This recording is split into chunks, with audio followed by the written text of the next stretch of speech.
യെശയ്യാ പ്രവചനം 41:1. യാക്കോബേ നിന്നെ സൃഷ്ടിക്കുകയും ഇസ്രായേലിനെ രൂപപ്പെടുത്തുകയും ചെയ്ത ദൈവമായ കർത്താവ് അരുളിച്ചെയ്യുന്നു, ഭയപ്പെടേണ്ട, നിന്നെ ഞാൻ പേരിയൊല്ലി വിളിച്ചിരിക്കുന്നു, നീ എൻ്റേതാണ്. സമുദ്രത്തിലൂടെ നീ കടന്നു പോയാലും അത് നിന്നെ മുക്കിക്കളയുകയില്ല. തീജ്വാലയിലൂടെ നീ നടന്നാലും അത് നിന്നെ ദഹിപ്പിക്കുകയില്ല. യെരമ്യാ പ്രവചനം 3:19. എൻ്റെ കുഞ്ഞേ, ഞാനോ നിന്നെ ദത്തെടുത്തിരിക്കുന്നു, നിനക്ക് ജാതികളുടെ അതിമനോഹര ദേശം നൽകുവാൻ ഞാൻ ആഗ്രഹിക്കുന്നു. ഇയ്യോബ് 1:10. ഇയ്യോബിനും അവൻ്റെ ഭവനത്തിനും അവനുള്ള സകലത്തിനു ചുറ്റും ദൈവം വേലി കെട്ടി സംരക്ഷിച്ചു. കർത്താവ് എത്ര വലിയ സംരക്ഷണവും എത്ര വലിയ കരുതലുമാണ് അവിടെ ഞങ്ങൾക്ക് നൽകുക.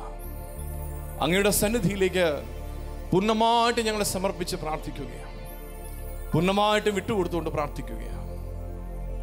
ദൈവത്തിൻ്റെ സ്നേഹത്തെക്കുറിച്ച് ധ്യാനിച്ച് അപ്പ എന്ന് വിളിച്ച് ദൈവ തിരുസന്നിധിയിലെ കണ്ണുനീരോടെ പ്രാർത്ഥിക്കുവാൻ ഉള്ള വലിയൊരു കൃപ ഇന്നത്തെ ശുശ്രൂഷ വഴിയായിട്ട് ഞങ്ങൾക്ക് നൽകണമേ എന്ന് പ്രാർത്ഥിക്കുന്നു. എൻ്റെ ദൈവം എന്നെ പോറ്റുന്നു, എന്നെ കാക്കുന്നു തൻ്റെ ചിറകടിയിൽ.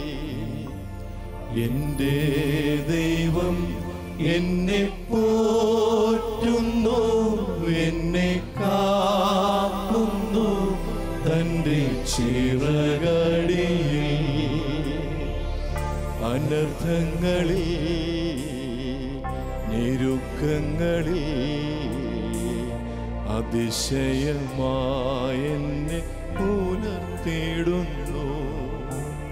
എൻ്റെ ദൈവം എന്നെ പോറ്റുന്നു, എന്നെ കാക്കുന്നു തൻ്റെ ചിറകടിയിൽ.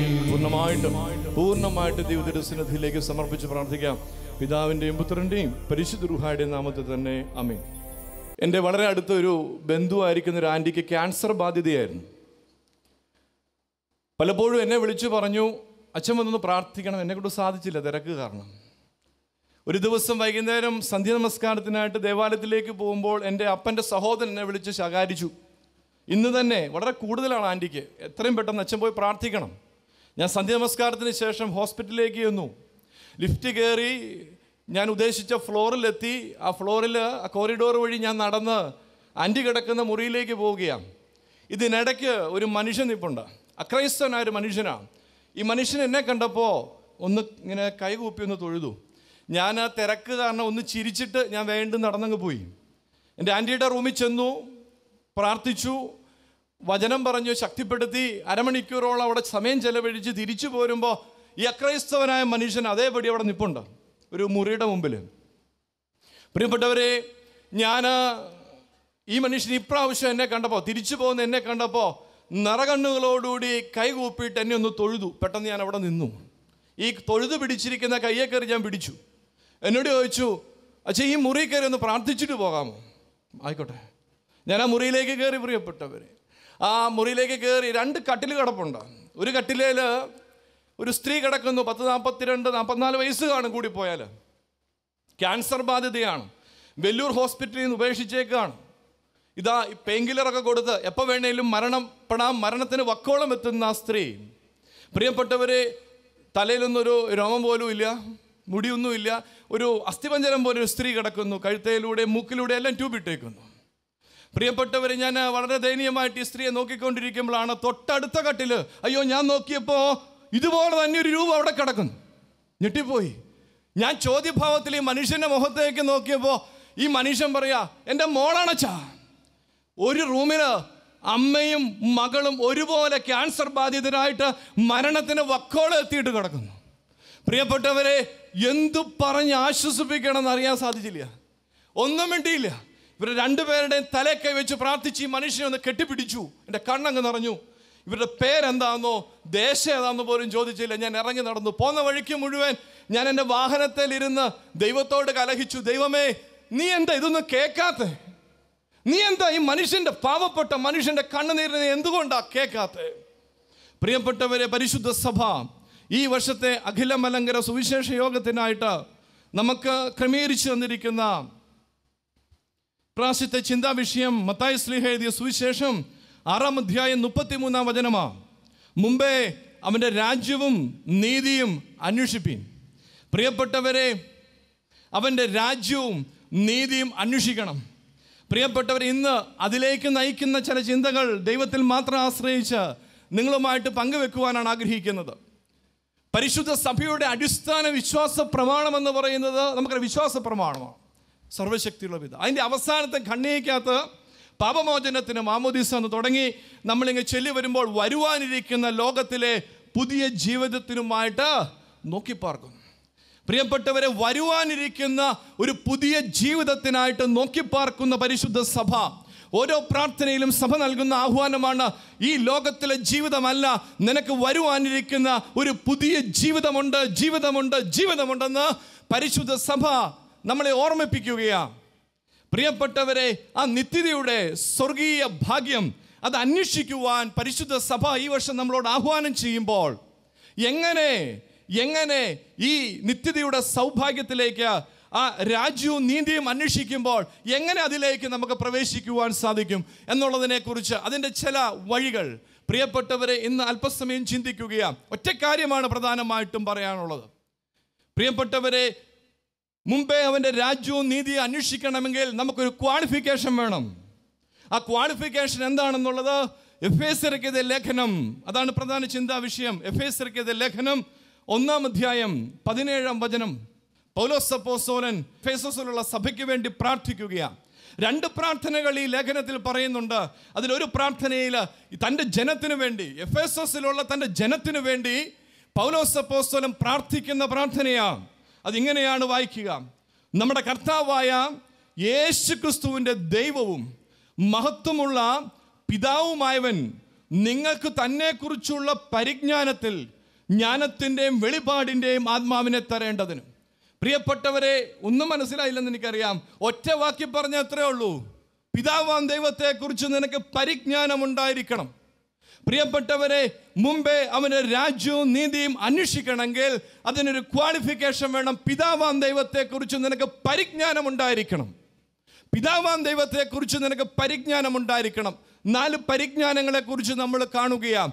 അവൻ്റെ രാജ്യവും നീതിയും അന്വേഷിക്കണമെങ്കിൽ പിതാവാം ദൈവത്തെക്കുറിച്ചുള്ള പരിജ്ഞാനം എനിക്ക് വേണം. എന്തൊക്കെയാണവോ ആ 4 പരിജ്ഞാനങ്ങൾ? 4 പക്ഷെ നമ്മൾ ചിന്തിക്കാൻ സാധിക്കുകയുള്ളൂ. 1-ാമത്തെ പരിജ്ഞാനം മലാഖി പ്രവചനം 3-ാം അധ്യായം 6-ാം വചനമാണ്. മലാഖി പ്രവചനം 3-ാം അധ്യായം 6-ാം വചനം എല്ലാവർക്കും സുപരിചിതമായ വചനഭാഗമാണ്. പ്രിയപ്പെട്ടവരെ, വചനം പറഞ്ഞുകൊണ്ടാണ് നിങ്ങളിങ്ങനെ ഇരിക്കണേ. ഞാൻ പാട്ടായിട്ട് അങ്ങോട്ട് പാടിയാൽ നിങ്ങൾ അപ്പം കൂടെ പാടും. യേശു മാറാത്തവൻ, യേശു മാറാത്തവൻ, യേശു മാറാത്തവൻ, ഹായത്ര നല്ലവൻ, എന്നുമെന്നും കൂടെയുള്ളവൻ. മലാഖി 3:6. യഹോവയായ ഞാൻ മാറാത്തവനാണ്. യഹോവയായ ഞാൻ മാറാത്തവനാണ്. ദൈവത്തെക്കുറിച്ചുള്ള 1-ാമത്തെ പരിജ്ഞാനമായിരിക്കണം, ഇതാ നിന്നെ വിട്ട് മാറാത്തൊരു ദൈവം നിനക്കുണ്ട്. നിന്നെ വിട്ട് മാറാത്തൊരു ദൈവം നിനക്കുണ്ട്. പ്രിയപ്പെട്ടവരെ, 2 തരത്തിൽ മനുഷ്യൻ നമ്മളെ വിട്ടു മാറാറുണ്ട്. മരണമുഖേന മനുഷ്യൻ നമ്മളെ വിട്ടു മാറാറുണ്ട്. ചിലര് വെറുപ്പോടും വിദ്വേഷത്തോടും അസൂയോടും കൂടി പ്രിയപ്പെട്ടവരെ നമ്മളെ വിട്ടുമാറാറുണ്ട്. എന്നാൽ കൂടെയുള്ള എല്ലാവരും മാറിപ്പോയിട്ട് നമ്മൾ ഏകാന്തതയുടെ തുരുത്തിൽ വീണാലും ഭയപ്പെടേണ്ട, മാറാത്തൊരു ദൈവം എനിക്കുണ്ടെന്നാണ് ഇന്ന് ദൈവത്തിൻ്റെ ആത്മാവ് പറയുക. കൂടെയുള്ള എല്ലാവരും വിട്ടുപോയിട്ടും നീ ഏകാന്തതയുടെ തുരുത്തിലാണെങ്കിലും നിന്നെ വിട്ടു മാറാത്ത ഒരു ദൈവമുണ്ട്. എൻ്റെ പ്രിയപ്പെട്ടവരെ, ഞാൻ ഉള്ളിലേക്ക്, ശ്രദ്ധിക്കണേ, ഞാൻ ഉള്ളിലേക്ക് എടുക്കുകയും വെളിയിലേക്ക് വിടുകയും ചെയ്യുന്ന എൻ്റെ ശ്വാസത്തെക്കാൾ എനിക്കടുത്തു നിൽക്കുന്ന ഒരു ദൈവം എനിക്കുണ്ട്. ഞാൻ ഉള്ളിലേക്ക് എടുക്കുകയും വെളിയിലേക്ക് വിടുകയും ചെയ്യുന്ന എൻ്റെ ശ്വാസത്തെക്കാൾ എനിക്കടുത്തു നിൽക്കുന്ന ഒരു ദൈവം എനിക്കുണ്ട്. 2-3 മാസം മുമ്പ് കടമറ്റംപള്ളിയുടെ അടുത്തൊരു സുവിശേഷ യോഗത്തിന് വന്നു. 7 മണിക്ക് മെസ്സേജ് തുടങ്ങണമെന്ന് പറഞ്ഞിരുന്നതാണ്. പക്ഷേ എൻ്റെ ശുശ്രൂഷിക്കുന്ന ദേവാലയത്തിൽ ഒരു ശവസംസ്കാര ശുശ്രൂഷ വന്നു, ലേറ്റായി. 5:30 ഞാൻ കോട്ടയത്തു നിന്ന് വരുമ്പോൾ വളരെ വേഗത്തിൽ, എനിക്കൊരു ആൾട്ടോ കാറാണുള്ളത്, അത് ഓടിച്ച് ഞാൻ വളരെ വേഗത്തിൽ ഇവിടെ വന്നു. 7:15 വന്നപ്പം പ്രസംഗിച്ചു. 9:15 വരെ പ്രസംഗിച്ചു. പ്രസംഗമൊക്കെ കഴിഞ്ഞ് ഭക്ഷണമൊക്കെ കഴിഞ്ഞ് ഒരു 9:45 പ്രിയപ്പെട്ടവരെ ഞാൻ വളരെ വേഗത്തിൽ പോകുമ്പോൾ ടെൻഷൻ എന്ന് പറഞ്ഞാൽ അടുത്ത ദിവസം വിശുദ്ധ കുർബാന അർപ്പിക്കണം. സെൻറ്റ് ജോസഫ് കത്തീഡ്രലാണ് ചുമതല. അവിടെ വെളുപ്പനെയാണ് വിശുദ്ധ കുർബാന. 6:45 വിശുദ്ധ കുർബാന ആരംഭിക്കണം. 6 മണിക്ക് നമസ്കാരം ആരംഭിക്കണം. അപ്പോൾ ഒരു 3:30-4 അച്ഛൻ എഴുന്നേക്കണം. പ്രിയപ്പെട്ടവർ, ഈ ഒരു ടെൻഷൻ എൻ്റെ ഉള്ളിലുള്ളത് കൊണ്ടാണ് വളരെ വേഗത്തിൽ വണ്ടി ഓടിച്ചു പോവുക. ഇവിടുന്ന് പെരുവമ്പുഴി കഴിഞ്ഞു, രാമമംഗലം കഴിഞ്ഞു, പിറവമായി. പിറവത്തുനിന്ന് പെരുവയ്ക്ക് പോകുന്ന റൂട്ടായപ്പോൾ വണ്ടിക്കാപ്പാടി ഒരു പമ്മൽ. എന്താണാവോ അറിയത്തില്ല. നോക്കിയപ്പോൾ അന്നേരമാണ് കണ്ണ് തുറന്ന് നോക്കുന്നത്. എൻ്റെ വണ്ടിയുടെ പെട്രോളിൻ്റെ ആ സിമ്പല് കടന്ന് വല്ലാതെ ബ്ലിങ്ക് ചെയ്യുകയാണ്. ഇപ്പോൾ വേണേലും പെട്രോൾ തീർന്നു പോകുന്ന അവസ്ഥ. ഞാൻ ശ്രദ്ധിച്ചില്ല. ഇങ്ങോട്ട് തിരക്ക് പിടിച്ചു പോന്നു, അങ്ങോട്ട് പ്രസംഗം കഴിഞ്ഞ് ക്ഷീണത്തിൽ പോകുന്നത്. അങ്ങോട്ട് സത്യം പറഞ്ഞാൽ തൊട്ട് മുമ്പിലാണെങ്കിൽ പോലും പെട്രോളിൻ്റെ സിഗ്നലിലേക്ക് നോക്കിയില്ല. എനിക്ക് മനസ്സിലായി അധിക ദൂരം പോകാൻ സാധ്യതയില്ല. പ്രിയപ്പെട്ടവരെ, ഞാൻ പ്രാർത്ഥിക്കുന്നത്, എൻ്റെ കർത്താവേ, എങ്ങനെയെങ്കിലും ഞാൻ നിൻ്റെ സുവിശേഷത്തിന് വേണ്ടി പോയല്ലേ, നിൻ്റെ നാമമഹത്വത്തിന് വേണ്ടി പോയല്ലേ, എങ്ങനെയെങ്കിലും കോട്ടയത്ത് എത്തിക്കണം. നാളെ കുർബാനയുണ്ട്. പ്രാർത്ഥിച്ചുകൊണ്ട് വരിക. പ്രിയപ്പെട്ടവരെ, പെരുവ ജംഗ്ഷൻ അവസാനത്തെ പ്രതീക്ഷ, അവിടെ ഒരു പമ്പുണ്ട്. പക്ഷേ പ്രാർത്ഥിച്ചുകൊണ്ട് സമയം 11:15. പ്രിയപ്പെട്ടവരെ, പെരുവ ജംഗ്ഷനിൽ ചെന്നപ്പോൾ ആ പമ്പ് അടച്ചു കിടക്കുക. എൻ്റെ കണ്ണിലങ്ങ് നിറഞ്ഞു, കണ്ണിലിട്ട് കയറി. പ്രിയപ്പെട്ടവരെ, ആ പമ്പ് കഴിഞ്ഞൊരു 100-150 മീറ്റർ അങ്ങോട്ട് ചെന്നപ്പോൾ വണ്ടി 2 ചാട്ടം ചാടിയിട്ട് അവിടെ നിന്നു. നോക്കിയപ്പോൾ 11:30 മണി. എനിക്ക് മനസ്സിലായി പെട്രോൾ ഒരു തുള്ളിയില്ല. ഞാൻ ആ സ്റ്റിയറിങ്ങിലേക്ക് എൻ്റെ മുഖം വെച്ച് ഞാൻ കണ്ണൊക്കെ നിറഞ്ഞു. കാരണം നാളെ വിശുദ്ധ കുർബാന മുടങ്ങാമല്ലോ. പാതിരാത്രി വിളിച്ച് അച്ഛന്മാരോട് നാളെ കുർബാന ഇടന്ന് പറഞ്ഞാലത്തെ അവസ്ഥ എന്താ? ആരും വിളിച്ചാൽ ഒക്കത്തില്ല. എന്ത് ചെയ്യണം? നടന്നാൽ പോലും എത്തത്തില്ലാത്ത ദൂരവും. പ്രിയപ്പെട്ടവരെ, ഞാൻ വളരെ ഭാരപ്പെട്ട് അവിടെ നിൽക്കുക. ആ സമയത്തൊരു 3-4 മിനിറ്റ് ഞാൻ ആ സ്റ്റിയറിങ്ങെ തലവെച്ച് കിടന്നു. അതിനുശേഷം വണ്ടിയെ ഇറങ്ങി അങ്ങ് നിന്നപ്പോൾ ഞാൻ കൃത്യം ഒരു ദ്വാരക എന്ന് പറഞ്ഞൊരു ഹോട്ടലുണ്ട് അവിടെ. ദ്വാരക എന്ന് പറഞ്ഞ റെസ്റ്റോറൻറ്റ് ഹോട്ടലുണ്ട്. അതിൻ്റെ മുമ്പിലാണ് വണ്ടി നിന്നേക്കുന്നത്. അവിടുത്തെ പിന്നീട് പരിചയപ്പെട്ടപ്പോൾ മനസ്സിലായി എൻ്റെ മുതലാളിയുടെ പേര് ബിനു എന്നാണ്. ഈ ബിനുവും 1-2 തമിഴന്മാർ പണിക്കാരുണ്ട്. അവർ ഈ റെസ്റ്റോറൻറ്റ് പൂട്ടിക്കൊണ്ടിരിക്കുകയാണ്. ഈ സമയത്തൊരു വണ്ടി വല്ലാതെ നിൽക്കുന്നു. ഒരു വെളുത്ത രൂപ ഇറങ്ങി വരുന്നു. ബിനു ഇങ്ങനെ തുറിച്ചു നോക്കി നിൽക്കുന്നു. ഞാൻ അടുത്തേക്ക് ചെന്നു. അച്ഛനായിരുന്നു. എന്നെ അച്ഛൻ പറ്റിയ. ഞാൻ പറഞ്ഞു, പെട്രോൾ തീർന്നു പോയി, എന്ത് ചെയ്യണമെന്ന് അറിയത്തില്ല. എനിക്ക് എത്രയും പെട്ടെന്ന് കോട്ടയത്ത് എത്തിയേ ഒക്കത്തുള്ളൂ. അച്ഛൻ ഇവിടുന്ന് ഏറ്റുമാനൂര് എള്ളണം, ഈ പമ്പ് വേണമെങ്കിൽ 23 കിലോമീറ്റർ ഉണ്ട്. ഞാൻ ഞെട്ടിപ്പോയി. എൻ്റെ കണ്ണങ്ങ് നിറഞ്ഞു. ഞാൻ ദയനീയമായിട്ട് നിൽക്കുകയാണ്. ഒരു വെട്ടം പോലും ആ സ്ഥലത്തൊന്നുമില്ല. ഈ പെട്ടെന്ന് ഈ മനുഷ്യൻ എൻ്റെ നേരെ കൈ നീട്ടിയിട്ട് പറഞ്ഞു, താക്കോൽ തരാമോ? ഒരു പരിചയമില്ലാത്ത മനുഷ്യൻ എങ്ങനെയാണ് കാറിൻ്റെ താക്കോൽ കൊടുക്കണേ? പക്ഷേ പെട്രോൾ ഇല്ലാത്ത വണ്ടി കൊണ്ട് എന്ത് ചെയ്യാനാണ്? ഞാൻ താക്കോൽ അങ്ങോട്ട് കൊടുത്തു. പ്രിയപ്പെട്ടവരെ, ഈ മനുഷ്യൻ വണ്ടിക്കകത്തോട്ട് കയറിയിട്ട് ഈ തമിഴന്മാരോട് പറയുക, വണ്ടി തള്ളിക്കോടാ. ഞാൻ ആലോചിച്ചു, ദൈവമേ, 23 കിലോമീറ്റർ വണ്ടി തള്ളാൻ പോകണം. എന്ത് ഉദ്ദേശം അറിയത്തില്ല. നേരെ പുറകിലേക്കാണ് വണ്ടി തള്ളുന്നത്. ഞാനൊന്നും മനസ്സിലാകാൻ നിൽക്കുമ്പോൾ ഈ മനുഷ്യൻ പറഞ്ഞു, അച്ഛാ പുറകെ വാ. ഒരു 100-150 മീറ്റർ മുമ്പ് പെരുവലൊരു പമ്പുണ്ട്. ഈ പമ്പിനകത്തേക്കാണ് ഈ വണ്ടി തള്ളിക്കയറ്റുന്നത്. ആ പമ്പ് അടച്ചേക്കാണ്. ഒന്നും മനസ്സിലാകാൻ നിൽക്കുമ്പോൾ ഈ മനുഷ്യൻ, ബിനു എന്ന് പറഞ്ഞ മനുഷ്യൻ, വണ്ടിയിൽ നിന്ന് ഇറങ്ങിയിട്ട് 1-2 തമിഴന്മാരുടെ പേര് വിളിച്ചു. അവരിറങ്ങി ഓടി വന്നു. എടാ, അച്ഛന് ആവശ്യമുള്ള പെട്രോൾ അടിച്ചു കൊടുക്കടാ. എനിക്കൊന്നും മനസ്സിലാകാൻ നിന്നപ്പോൾ ഈ മനുഷ്യൻ എൻ്റെ കയ്യിലേക്ക് ഈ താക്കോൽ വെച്ച് വന്നിട്ട് പറഞ്ഞു, അച്ഛൻ ഇതെൻ്റെ സ്വന്തം പമ്പ. പ്രിയപ്പെട്ടവരെ, ഞാൻ അവിടെ മുതൽ കോട്ടയം വരെ കരയുകയായിരുന്നു. കാരണം എന്താണെന്നറിയാമോ? ഞാൻ എൻ്റെ ദൈവത്തോട് പ്രാർത്ഥിച്ചു, എൻ്റെ ദൈവമേ, എൻ്റെ വണ്ടിയുടെ പെട്രോള് തീർന്നു പോകരുത് എന്ന് ഞാൻ ദൈവ തിരുസന്നിധിയിൽ കരഞ്ഞ് പ്രാർത്ഥിച്ചുകൊണ്ടിരുന്നു. പക്ഷേ പെട്രോൾ തീർന്നു പോയെന്നുള്ള സത്യം. പക്ഷേ എൻ്റെ ദൈവം പെട്രോൾ തീർന്നു പോയെങ്കിലും കൃത്യം കൊണ്ട് പമ്പും മുതലാളിയുടെ മുമ്പിൽ കൊണ്ട് എൻ്റെ വണ്ടി നിർത്തിച്ചു. ഒരു 50 മീറ്റർ മുമ്പോട്ടോ പിമ്പോട്ടോ ആണെങ്കിൽ ആ മനുഷ്യൻ എന്നെ കാണത്തില്ല, ഞാൻ ആ മനുഷ്യനെ കാണത്തില്ല. കൃത്യം വണ്ടി കൊണ്ടേ. പ്രിയപ്പെട്ടവരെ, എൻ്റെ മേന്മ പറയാനല്ല, നീ ഉള്ളിലേക്ക് എടുക്കുകയും നീ വെളിയിലേക്ക് വിടുകയും ചെയ്യുന്ന നിന്റെ ശ്വാസത്തേക്കാൾ നിനക്ക് അടുത്ത് നിൽക്കുന്ന ഒരു ദൈവം നിനക്ക് കൂടെയുള്ളപ്പോൾ നീ എന്തിനു ഭാരപ്പെടണം? ഞാനിങ്ങനെ എന്നെ ഒരുപാട് ധൈര്യപ്പെടുത്തിയൊരു സംഭവം പറയാം.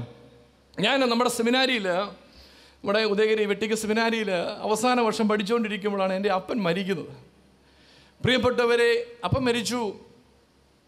സെമിനാരിയുടെ മെത്രാപ്പോലിത്തയായിരിക്കുന്ന അഭിമന്യ തേഫലോസ് തിരുമേനി വീട്ടിൽ പ്രാർത്ഥിക്കാൻ വന്നു. ഞാനെല്ലാം നിയന്ത്രിച്ചുകൊണ്ടിങ്ങനെ നിൽക്കുകയാണ്. ഞാൻ കരഞ്ഞിട്ടില്ല എൻ്റെ അപ്പം മരിച്ചിട്ടും. കാര്യം ഞാൻ കരഞ്ഞാൽ ശരിയാവില്ല, എൻ്റെ കുടുംബമുണ്ട്. അതുകൊണ്ട് ഞാനിങ്ങനെ നിൽക്കുക. തിരുമേനി വന്നു, എന്നെ ഇങ്ങനെ ചേർത്ത് പിടിച്ചപ്പോൾ ഞാനങ്ങ് പൊട്ടിക്കരഞ്ഞു. അപ്പോൾ തിരുമേനി പറഞ്ഞൊരു ഡയലോഗുണ്ട്, എൻ്റെ ജീവിതത്തിൽ ഞാൻ മറക്കത്തില്ല. പിന്നീട് തിരുമേനിയോട് ചോദിച്ചപ്പോൾ തിരുമേനി പറഞ്ഞു, ഞാനങ്ങനെ പറഞ്ഞത് ഞാൻ മറന്നുപോയി. പക്ഷേ തിരുമേനി എന്നോട് പറഞ്ഞു, ശമാശ ഭാരപ്പെടേണ്ട, ഭൂമിയിലെ അപ്പം പോകുമ്പോൾ സ്വർഗത്തിലെ അപ്പൻ ഇറങ്ങി വരും. ഹല്ലേലൂയ. പ്രിയപ്പെട്ടവരെ, ഭൂമിയിലെ അപ്പം പോകുമ്പോൾ സ്വർഗത്തിലെ അപ്പൻ ഇറങ്ങി വരും. പ്രിയപ്പെട്ടവർ, ഏതൊരു ദൈവഭക്തനും സ്വർഗം നൽകുന്ന വാഗ്ദാനമല്ലേ ഇത്? ഭൂമിയിലെ അപ്പന് പറഞ്ഞാലേ മനസ്സിലാവത്തുള്ളൂ. എന്നാൽ പറയാതെ മനസ്സിലാക്കുന്ന ഒരു അപ്പൻ സ്വർഗത്തിൽ എനിക്കുള്ളപ്പോൾ, പറയാതെ മനസ്സിലാക്കുന്ന ഒരു അപ്പൻ എനിക്ക് സ്വർഗത്തിലുള്ളപ്പോൾ ഞാൻ എന്തിനു ഭാരപ്പെടണം? എൻ്റെ കൂടെ ഇരിക്കുന്ന ഒരു ദൈവം എനിക്കുണ്ട്. ആസഫിനോട് 73-ാം സങ്കീർത്തനം എഴുതി ആസഫിനോട് ദൈവം പറയുകയാണ്, ആസഫേ, നിന്റെ കൂടെ ഇരിക്കുന്ന ദൈവമാ, നിന്റെ വലങ്കൈക്ക് പിടിക്കുന്ന ദൈവമാ. എൻ്റെ അനുഭവത്തിൽ ഞാനൊരു കാര്യം പറയാം പ്രിയപ്പെട്ടവരെ, നീ കണ്ണടയ്ക്കുമ്പോ സ്വർഗത്തിൽ നിന്ന് നിന്നെ തന്നെ നോക്കിയിരിക്കുന്ന ഒരു ദൈവമുണ്ട്. നീ കണ്ണടയ്ക്കുമ്പോ സ്വർഗത്തിൽ നിന്ന് നിന്നെ തന്നെ നോക്കിയിരിക്കുന്ന ഒരു ദൈവമുണ്ട്. നീ കൈകൂപ്പുമ്പോ, നീ കൈ വിരിച്ചു പിടിക്കുമ്പോ സ്വർഗത്തിൽ നിന്ന് കൈ നീട്ടി നിന്നെ തൊടുന്നൊരു കരമുണ്ട്. നിന്റെ കണ്ണ് നിറയുമ്പോ ഇറങ്ങി വരുന്നൊരു ദൈവമുണ്ട്. നിന്റെ കണ്ണ് മോശയ്ക്ക് കൊടുത്ത വാഗ്ദാനമാ. മോശയ്ക്ക് കൊടുത്ത, നീ കരഞ്ഞാൽ ഞാൻ ഇറങ്ങി വരും. അത് മോശയ്ക്കല്ല, ഇന്ന് പരിശുദ്ധ സുറിയാനി സഭയുടെ മക്കളെ, നമുക്ക് ഓരോരുത്തർക്കുമുള്ള വാഗ്ദാനമാണത്. നീ കരഞ്ഞാൽ ഇറങ്ങി വരുന്ന ഒരു ദൈവം നിനക്കില്ലേ? നീ എന്തിനു ഭാരപ്പെടണം? നീ എന്തിനു ആകുലനാകണം? നീ കരഞ്ഞാൽ നിനക്ക് വേണ്ടി മാത്രം ഇറങ്ങി വരുന്ന ഒരു ദൈവം നിനക്കുണ്ട്. പ്രിയപ്പെട്ടവരെ, അതുകൊണ്ടാണ് ഞാൻ പറഞ്ഞത്, എന്നെ വിട്ട് മാറാത്തൊരു ദൈവം എനിക്കുണ്ട്. ലൂക്കോസിന്റെ സുവിശേഷം 23-ാം അധ്യായം 39 മുതൽ 43 വരെയുള്ള വചനഭാഗം വായിക്കുമ്പോൾ, കർത്താവിൻ്റെ ഒരു ഭാഗത്ത് തൂങ്ങിയ ആ നല്ല കള്ളൻ നമ്മൾ പറയും. കർത്താവിൻ്റെ ഒരു ഭാഗത്ത് തൂങ്ങിയ ആ നല്ല കള്ളൻ, പ്രിയപ്പെട്ടവരെ, അവൻ്റെ സ്വപ്നങ്ങളെല്ലാം തീർന്നു, അവൻ്റെ പ്രതീക്ഷകളെല്ലാം തീർന്നു, അവൻ്റെ മുമ്പിൽ എല്ലാ വാതിലും അടഞ്ഞു. എന്നാൽ എല്ലാ വാതിലും അടഞ്ഞ് കുരിശി കിടക്കുന്ന അവൻ്റെ മുമ്പിൽ സ്വർഗത്തിൻ്റെ വാതിൽ ദൈവം തുറന്നിട്ടെങ്കിൽ, ഇന്ന് ഈ രാത്രിയിൽ എല്ലാ പ്രതീക്ഷകളും അടഞ്ഞ് എല്ലാ രീതിയിലും നിസ്സാര പടുകുടിയിൽ ഈ ശുശ്രൂഷ പന്തലിലേക്ക് കടന്നു വന്നിട്ടുള്ള ദൈവത്തിൻ്റെ പൈതലെ, ഇന്ന് നിനക്ക് വേണ്ടി സ്വർഗം ഒരു വാതിൽ തുറന്നിട്ട് തരുമെന്ന് ഉറച്ചു വിശ്വസിക്കുക. ഹല്ലേലൂയ. ഉറച്ചു വിശ്വസിക്കുക.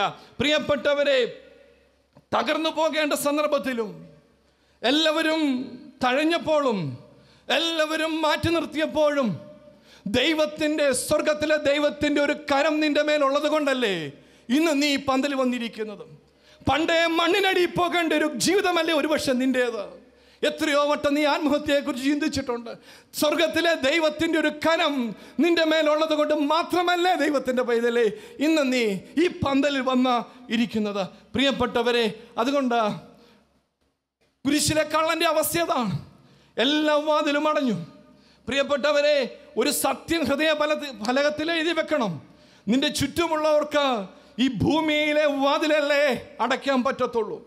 ആർക്കും അടയ്ക്കാൻ സാധിക്കാത്ത സ്വർഗത്തിലെ ഒരു വാതിൽ ദൈവം ഈ രാത്രി നിന്റെ മുമ്പിൽ തുറന്നു തന്നാൽ ആരതടയ്ക്കും?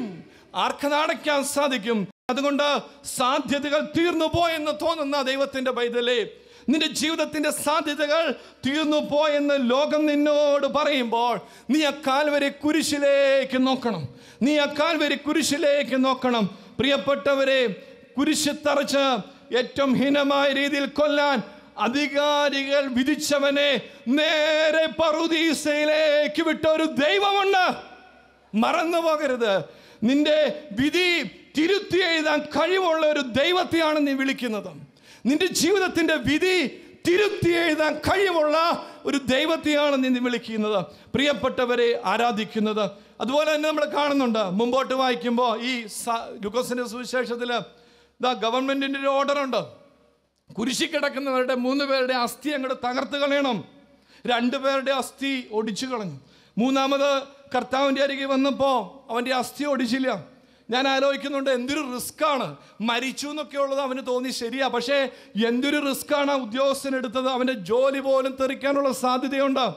ഗവൺമെന്റിന്റെ ഓർഡർ ഒരു ഭാഗത്ത്, പക്ഷേ നൂറ്റാണ്ടുകൾ മുമ്പേ സൈന്യങ്ങളുടെ ദൈവം എഴുതി വെച്ചു, അവന്റെ അസ്ഥികളൊന്നും ഒടിയുകയില്ല. അങ്ങനെയാണെങ്കിൽ ഈ പന്തലിനുള്ളിൽ ഈ ശബ്ദപരിധിയിലിരിക്കുന്ന ദൈവത്തിന്റെ പൈതലെ, നിന്റെ വിധി തിരുത്തി എഴുതാൻ പ്രാപ്തിയുള്ള ദൈവത്തെയാണ് നീ ആരാധിക്കുന്നത്.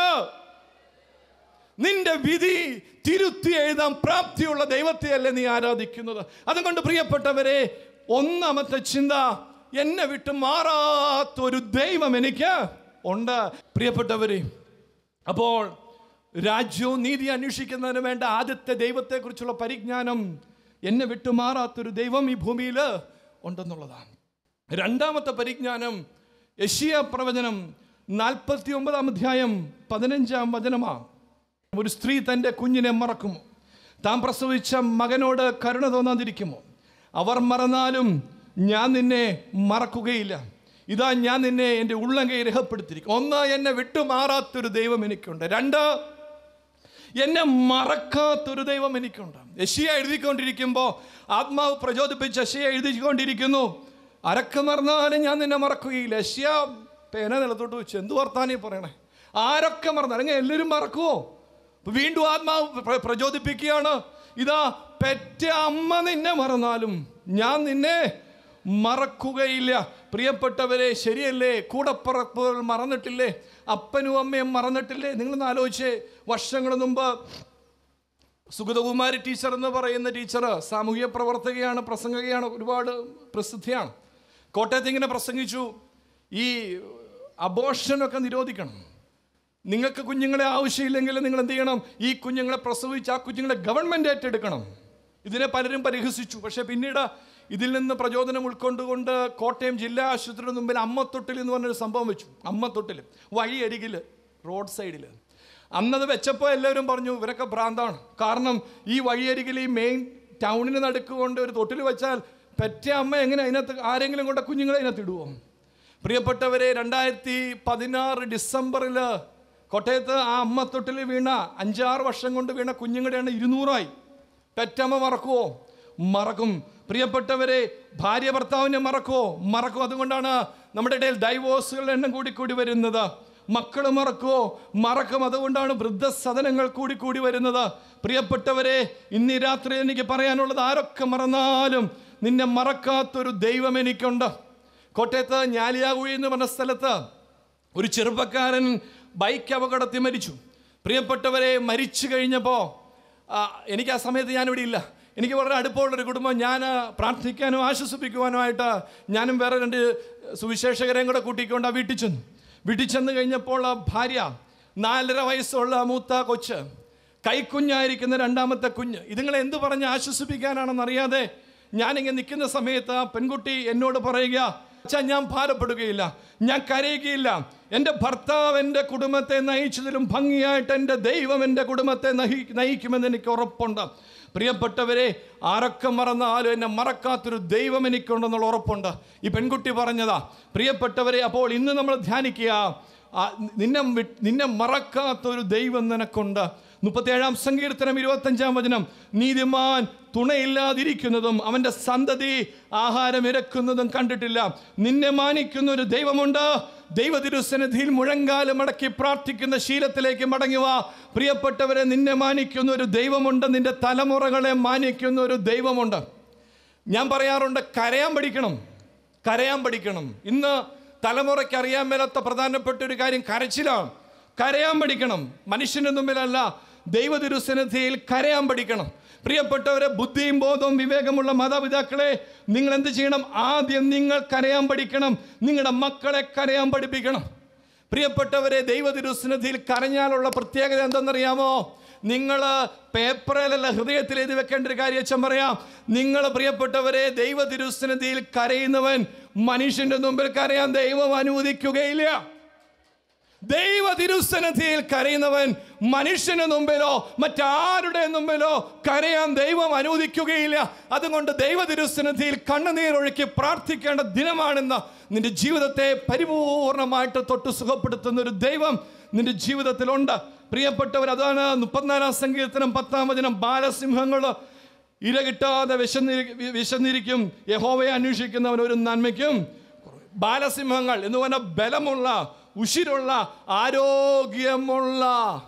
ആരോഗ്യമുള്ള സിംഹങ്ങൾ പോലും വിശന്ന് പട്ടിണി ഇരുന്നാലും ഒരു ദൈവഭക്തന്റെ തലമുറയെ ഒരിക്കലും പട്ടിണിക്കിടാത്ത, അവനൊരു കുറവും വരാത്തൊരു ദൈവമുണ്ടെന്നാണ് ഇന്ന് വചനം നമ്മളെ പറഞ്ഞു പഠിപ്പിക്കുക. നിന്നെ മറക്കാത്ത ഒരു ദൈവമുണ്ട്.